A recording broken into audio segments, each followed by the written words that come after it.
Dry fruits ఎక్కువ ఇష్టపడే వాళ్ళు డ్రై ఫ్రూట్స్ చెక్కి ట్రై చేయండి, చాలా పర్ఫెక్ట్గా వస్తుంది. 1 మంత్ వరకు స్టోర్ చేసుకోవచ్చు. బాదంని మంచిగా కట్ చేసుకొని బాదంని లో ఫ్లేమ్లో వేయించుకోండి.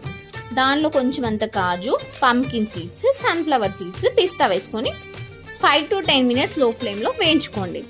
దానిలో కొంచెం అంత గసగసాలు వేసుకొని మళ్ళీ వేయించుకొని పక్కకు పెట్టేసుకోండి. 1.5 కప్ బెల్లంలో కొంచెం అంత వాటర్ వేసుకొని లో ఫ్లేమ్లో పాకం పర్ఫెక్ట్ అయ్యేంత వరకు లో ఫ్లేమ్లో పెట్టుకోండి. దానిలో కొంచెం అంత ఇలాచి, డ్రై ఫ్రూట్స్ అనేది వేసుకోండి. 1.5 కప్ బెల్లంకి 1.5 కప్ డ్రై ఫ్రూట్స్ అని సేమ్ క్వాంటిటీగా తీసుకోండి. దానిలో కొంచెం అంత రాగి వేసుకున్నా ప్యాన్ కి సపరేట్ అయ్యేంత వరకు లో ఫ్లేమ్లోనే పెట్టండి. దానిలో కొంచెం అంత గీ వేసుకొని మంచిగా కలిపేసుకొని స్టవ్ ఆఫ్ చేసుకోండి. ప్లేట్లో కొంచెం అంత గీ పెట్టేసుకొని ఆ పాకం అనేది అందులో వేసుకొని 1 అవర్ తర్వాత తీసుకోండి. చాలా పర్ఫెక్ట్గా వస్తుంది, హెల్దీ కూడా ట్రై చేయండి.